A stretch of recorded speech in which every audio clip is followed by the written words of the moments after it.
Today, we're going to talk about Usher syndrome, Usher syndrome type 1F specifically, something that I had not heard about until recently.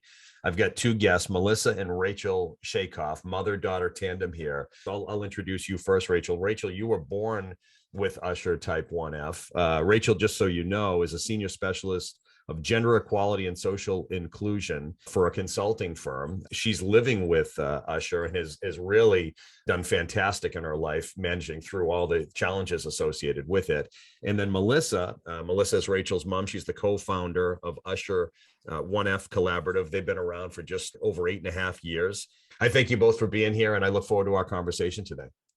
It's nice to be here. We appreciate your helping us let people know about this. This is what I know, and then I want you guys to take the microphone from me. But Usher type 1F is a condition where children are born profoundly deaf, and then later on, as they go through adolescence, they start to lose their vision. If you could, I don't mind which one of you decides to take it from here, but can you expand on that and tell me a little bit more about Usher and help the audience understand as well? So Usher syndrome is the leading cause of inherited deaf blindness. Then within Usher syndrome, there are subtypes and subtypes. So with type 1, it's the most severe. Children are born profoundly deaf, and they also have their vestibular system, which affects balance, is damaged. And so all their gross motor milestones are late. Their balance is off when they first start to walk. And then, just when you think you've got a handle on things, you get hit with the diagnosis as well of retinitis pigmentosa. With Rachel, she was diagnosed at 2 months, which was very young at the time. There was no newborn hearing screening. And she became one of the first children in the US to get a cochlear implant as part of the FDA clinical trials in 1989. And so she was amazing. She was able to hear and speak. And then just when she was graduating high school, we got diagnosed with the RP diagnosis.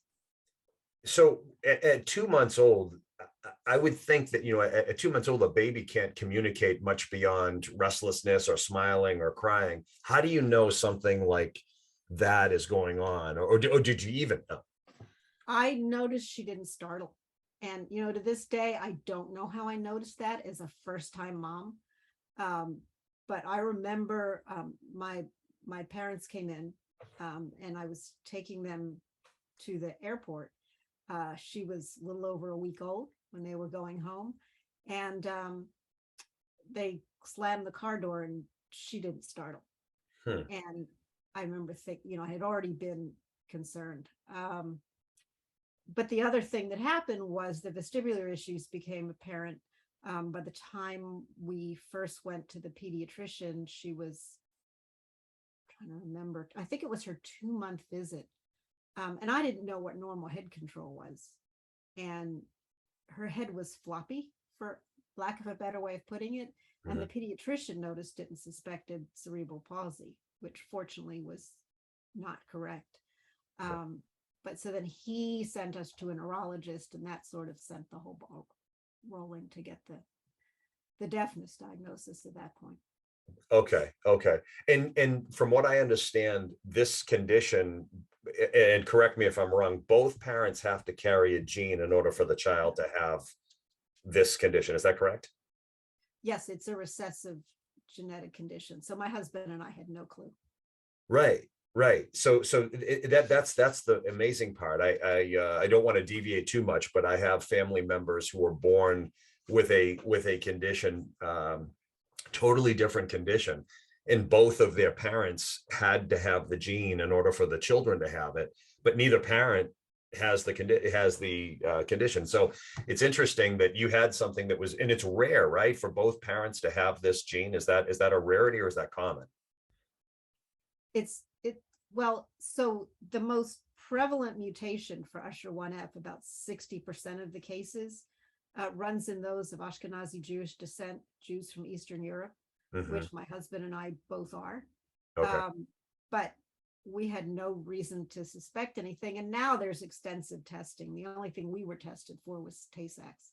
They hadn't even identified our particular Usher1F mutation yet at that point.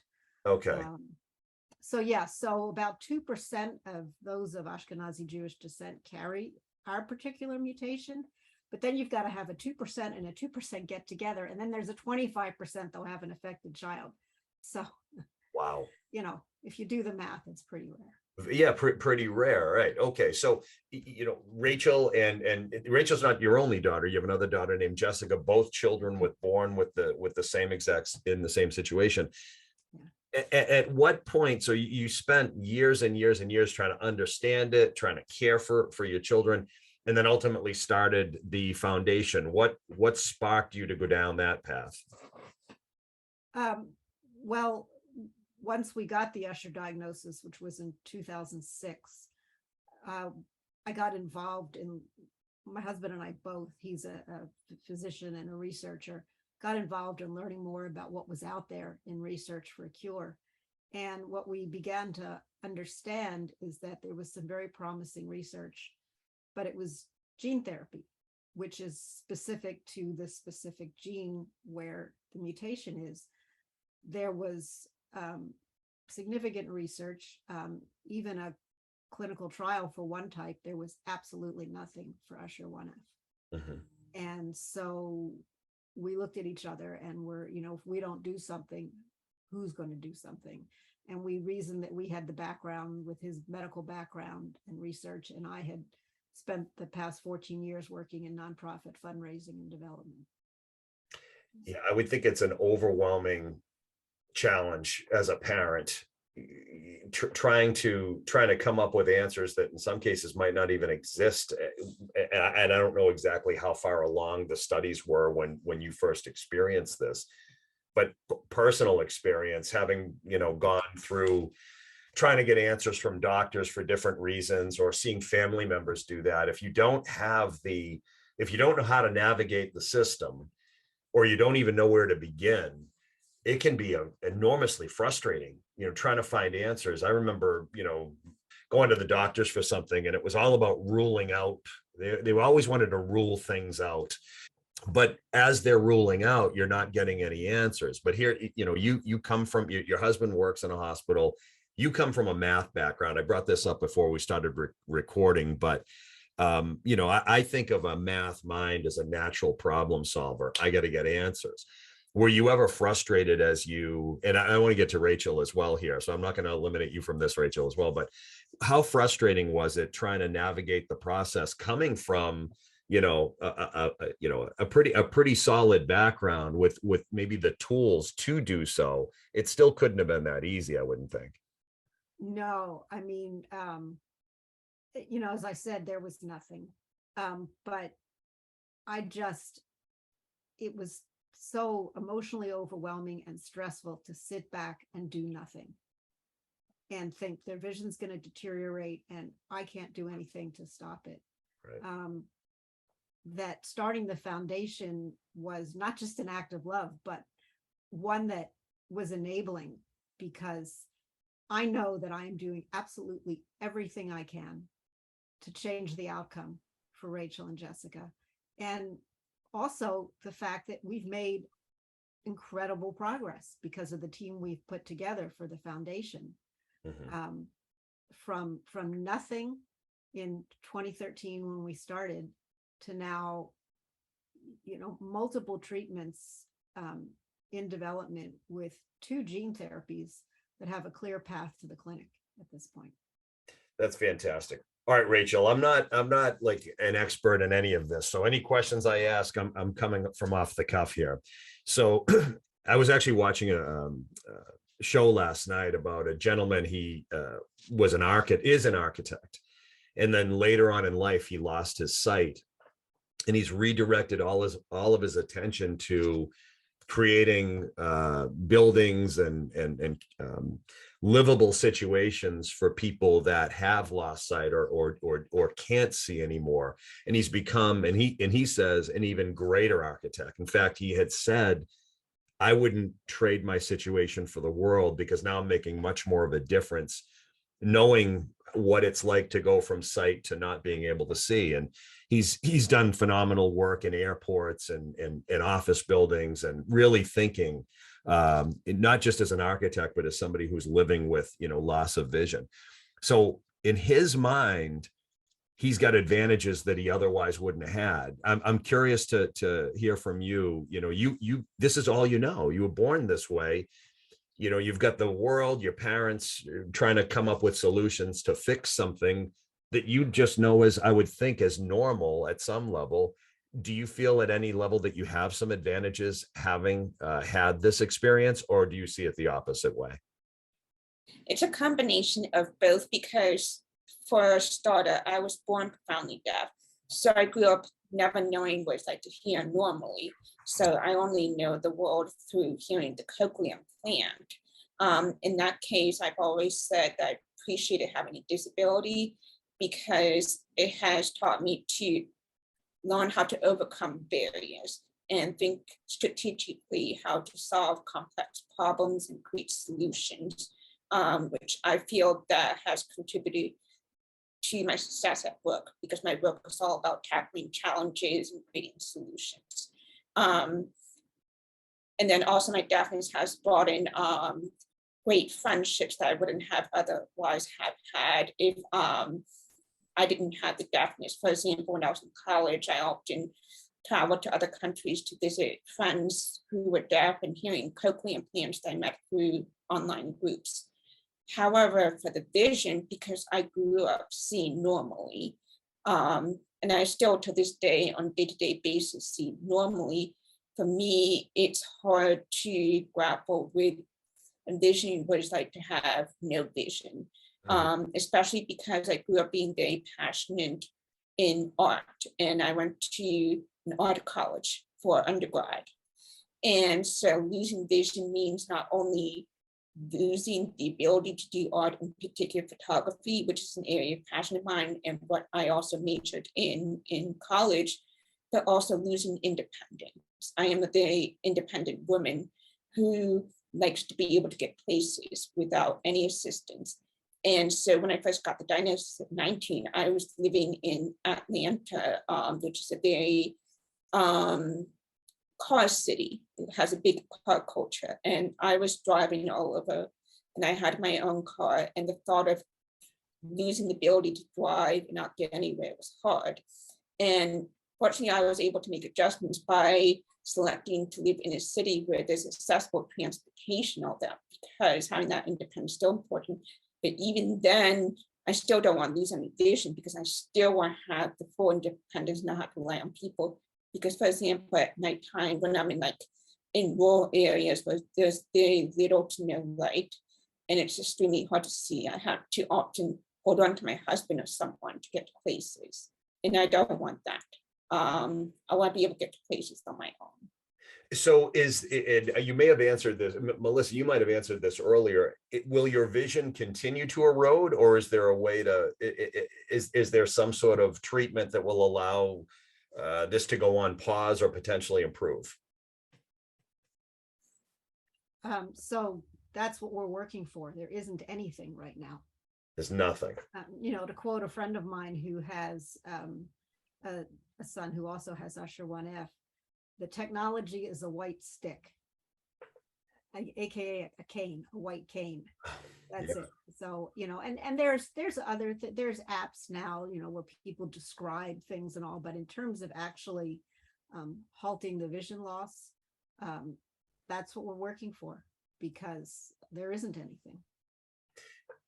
I made this comment before we started recording. I did a podcast recently with a gentleman who works at Boston Vision. I just had laser correction on my eyes, and thankfully, and I had fuzzy vision. It wasn't going to go away entirely, but thankfully, I had the resources to pay for it, and so now I get to see clearly.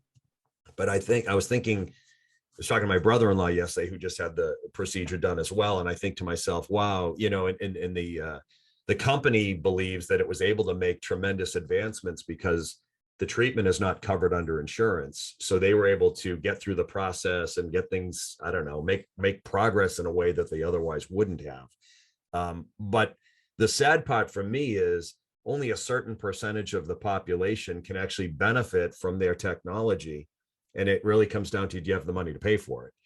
And I just wonder, is this enough of a condition to have the medical community or whatever focus on it to come up with a fix, or is there just not enough money to be made? I know that's kind of maybe an unfair question to ask, but do you ever feel that way? Well, there's not enough of a problem. We can make more money over here, kind of fixing something, but not fully fixing something.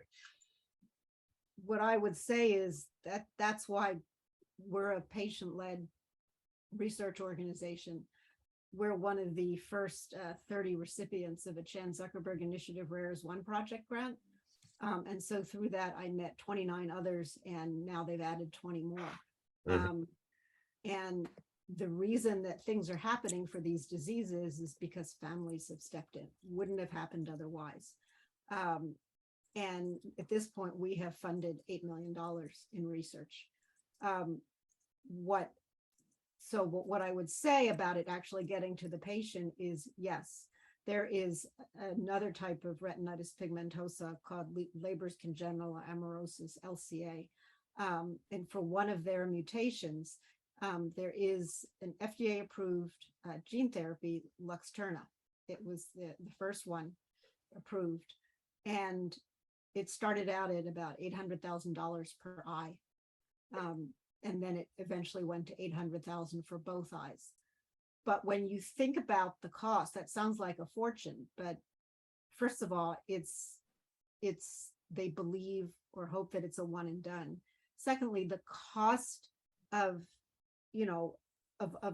blindness on society, as Rachel was saying, in losing independence, some people have jobs like an architect. I mean, the one you described is a unique situation. He was able to continue being an architect. Most couldn't. So there's no unemployment. The healthcare costs are, in the future are mitigated.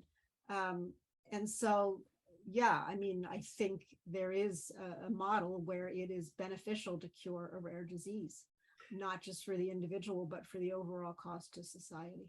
How do you both,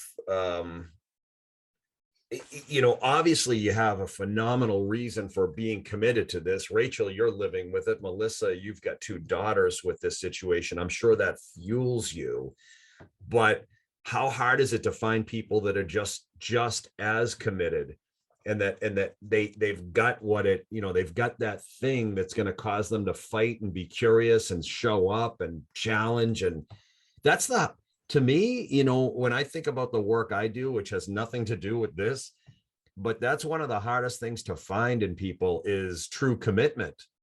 They're committed until things get hard, or they're committed until they're tired, or they're committed if they got enough sleep that night.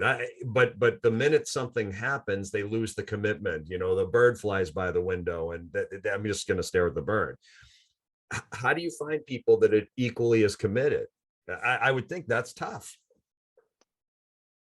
Yeah, well, Rachel, you found the first few people.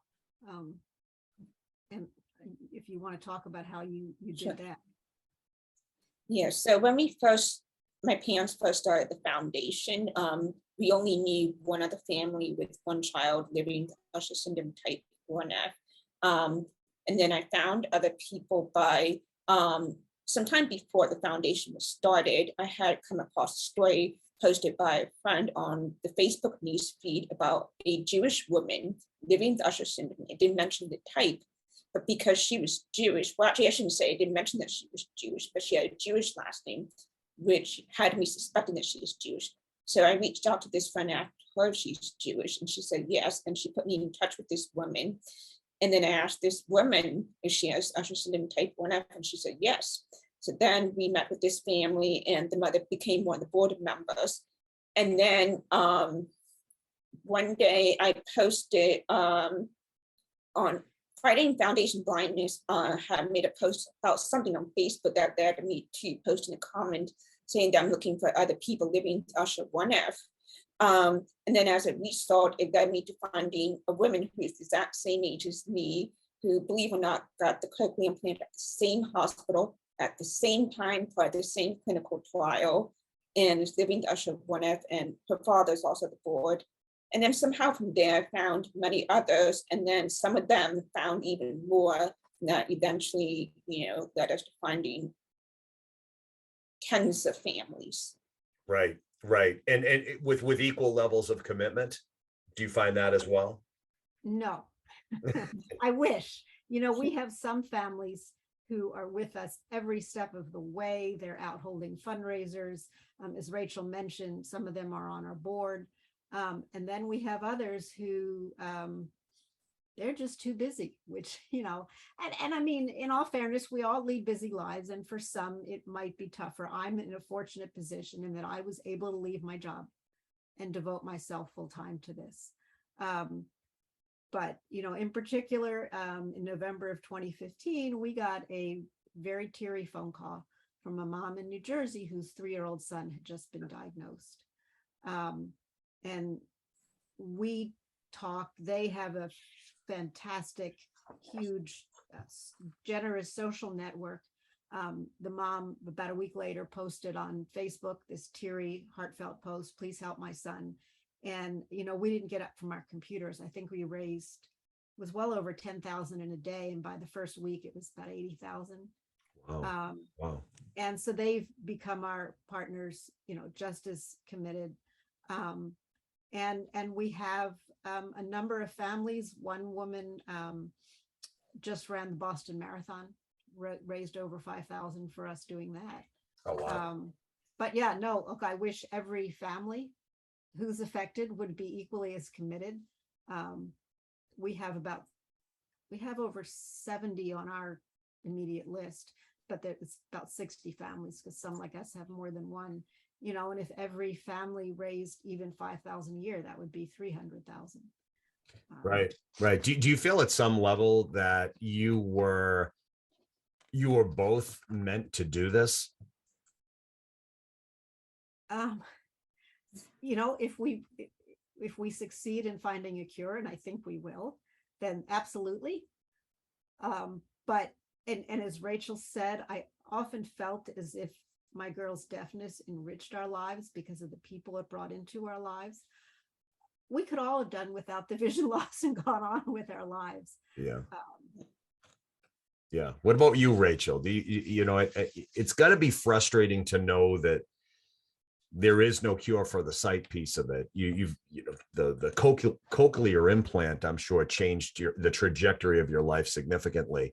But to know that you've done you've succeeded more than many people who don't have those issues are able to succeed. You're married, you've got a great job, you're making a difference. And then all of a sudden you've got this you've got to deal with, which is eventually my sight's going to erode is what's going to be running through your head. How do you stay optimistic? How do you not let frustration consume you? I think about people, the littlest thing, somebody cuts them off in traffic and their day is ruined. You're facing something much more serious than that. How do you remain optimistic and hopeful? For me, I just take one day at a time, and I appreciate the vision I still have today, and I remain very hopeful that there will be a cure. I always keep in back of mind that there already has been some successes in curing retinitis pigmentosa, and I feel that as long as my parents and the other families continue to be committed to finding a cure, I believe there will hopefully be something in our lifetime. I also think I'm always grateful to be living this day and age where there is medical models and innovations happening. What would you say is the 8+ years, 8 years, 7 months or so the foundation has existed? What have been the most significant accomplishments? So I guess I'll speak to that. Bringing on top researchers and having them make significant progress. Mm. You know, one that I point to, you know, it was almost an if you build it, they will come model, Mhm. where I had been going to the Usher Syndrome Coalition family conferences since we got the diagnosis. They were annual. And they would always have a researcher get up and summarize all the existing research for the families. And they never said anything about type 1F. And at the end, I would get up and raise my hand. What about type 1F? And they would say, oh, I don't know. I'll look into it and get back to you. They never did because there wasn't anything. And then in 2012, the chief research officer of Foundation Fighting Blindness gave that talk. And when I asked the question, he said, well, you don't have an animal model. Without an animal model, there can be no research.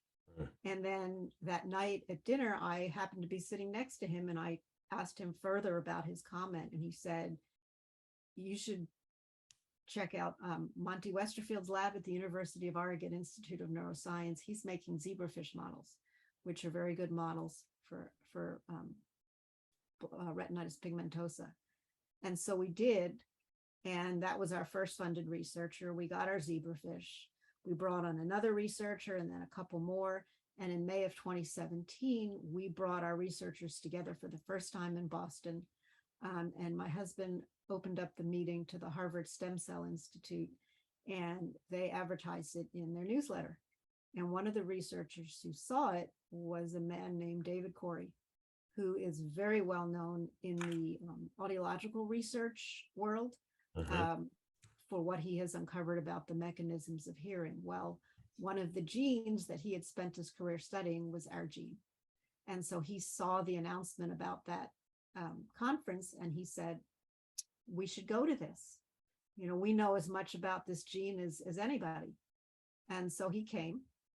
And he listened and he showed up at my husband's office a week later. And he said, I'd like to take this on. I should add that he also met Rachel and Jessica who were there. And he told us later that,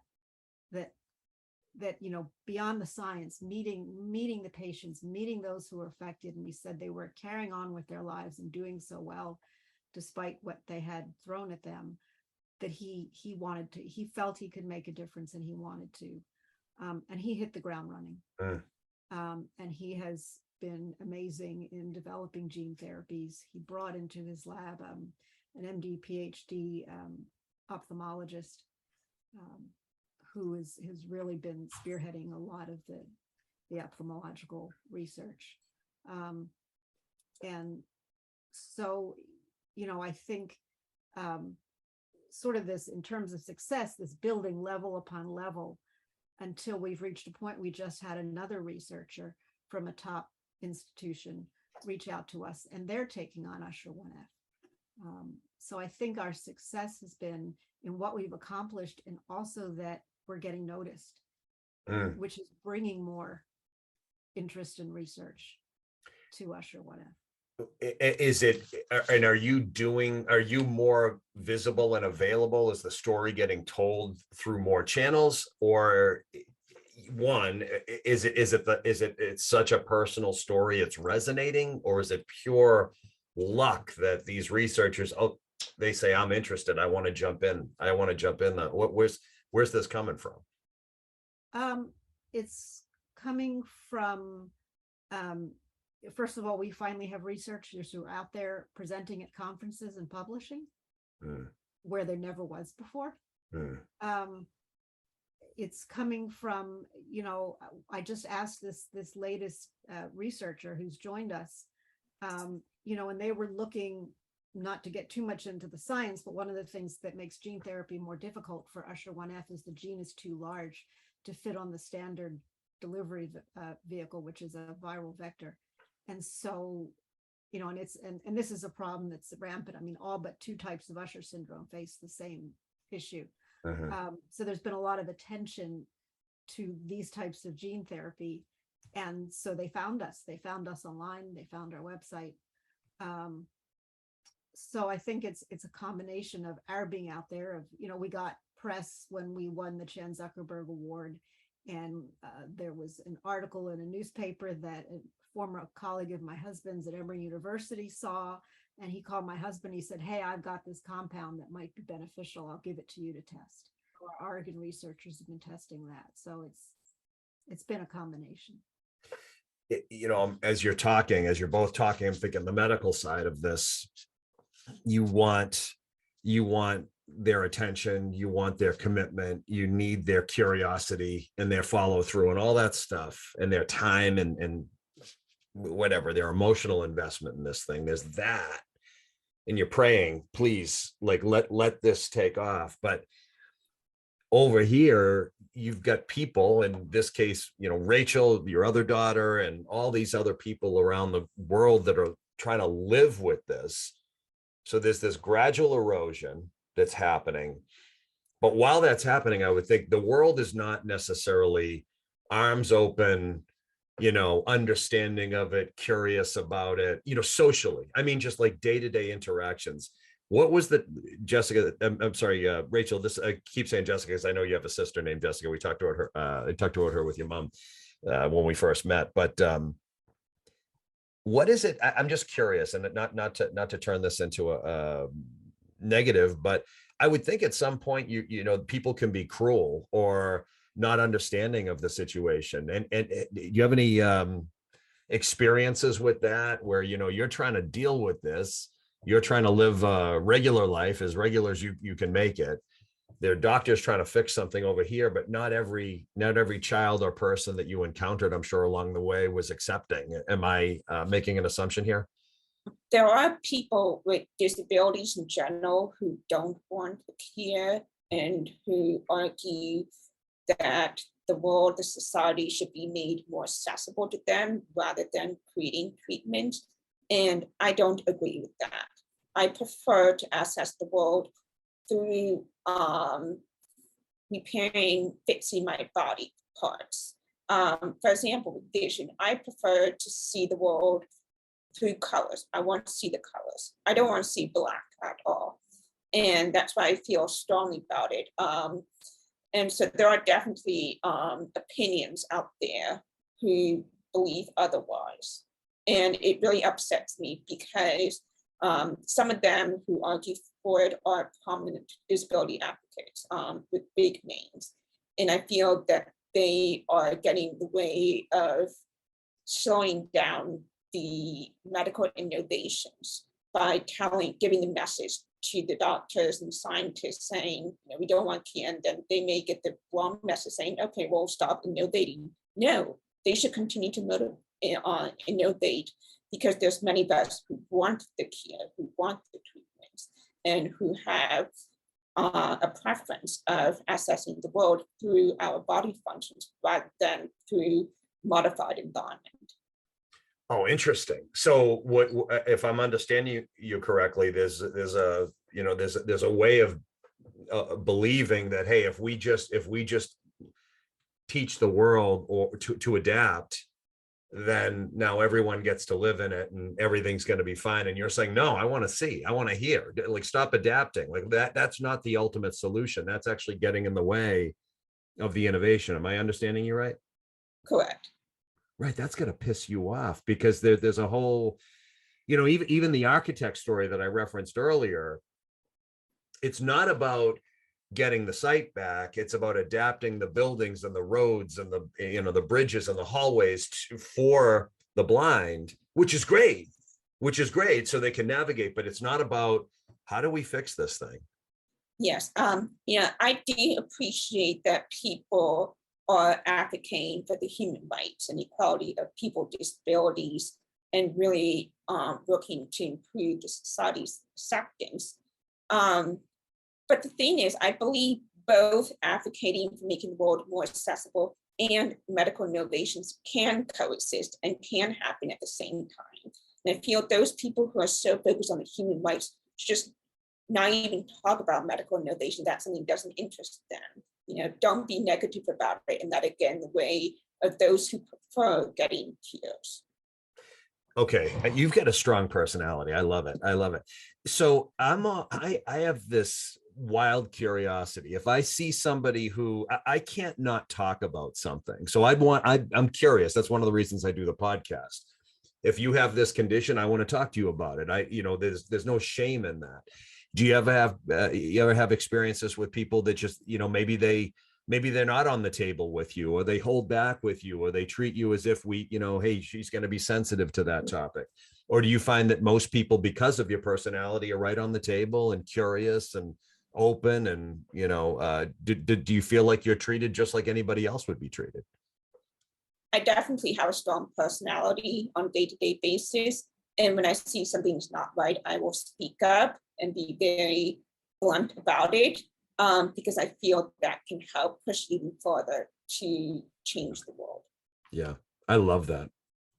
I love that. You get an edge to you. I think it's fantastic. You need that though to fight through this, and to have the resolve and the patience and the determination to see this through. And I hope you both find what you're looking for soon. But I do have another question for Rachel and Melissa. If you have anything you want to interject, just cut me off, because I'll take you off on a tangent here. One of the things that you prompted me with before we started was just what are you ultimately looking for? What is your hope? What is your dream? What is in your future, Rachel? What do you see your future to be? What I hope and want is a cure of my eyes, not only to stop the progression of blindness, but to restore all the vision I have lost so far.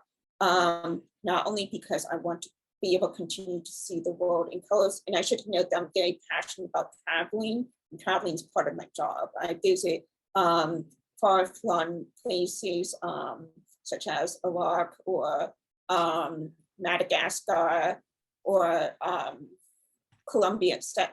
And I want to be able to continue to see the world. But more importantly, I want to continue to be independent and not have to rely on the environment needing to be modified for me. I want to be able to drive again, because my husband does all the driving, especially when we take road trips. I want to be able to share the responsibility with him in driving. I want to have the freedom to go anywhere I want to go to that requires the use of car.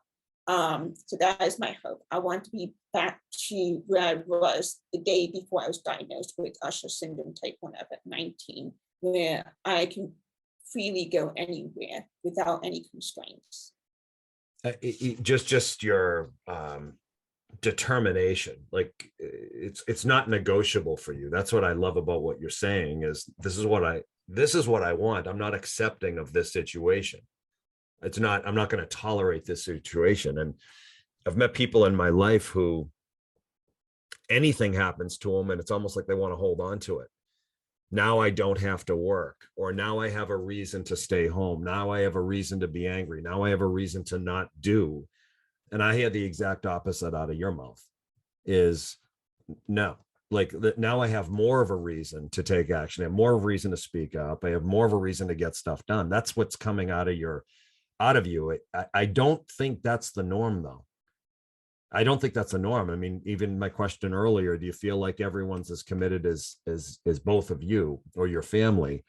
And even people in the situation might lack that determination. And my hope is that you find more people as committed and non-negotiable as you, because in the end, that's the answer. And quite frankly, with anything, I think the world would be a better place if more people had the same level of commitment to what they were here, put on this earth to do, rather than wait for the earth and the world and everyone else to take care of us. What are we going to do to push it? And I admire that. I admire your determination. It's lacking. It's lacking in my experience. I don't see it from enough people. So I think, keep doing what you're doing. I don't want to have the last word here, so I'm going to leave it up to both of you to tell. One, did I not ask you something? And if so, what is it? Or if there's something that you want to say to bring the show to a close, I'll give you the floor. I mean, what I would say is we need all the help we can get in finding a cure. You don't have to be affected. If you've been touched by what we've talked about and you want to help us, go to our website, usher1f.org. We need all the help we can get to ensure that we keep the research going. and realize our dream of a cure. Okay. Rachel? And I would add that if this can happen, I believe it can change lives beyond just those living with Usher 1F. That would mean that this gene therapy can be translated to other types of mutations. They can use that knowledge gained from this work for other rare diseases. And I would say is you never know if you or your loved one can be affected by a rare disease one day, and you could benefit from this science. Well said. I appreciate your time. Thank you both for joining me today. I really enjoyed the conversation. I hope you find what you're looking for. Thank you. We Okay. appreciate Thank you you. talking to us. You're very welcome.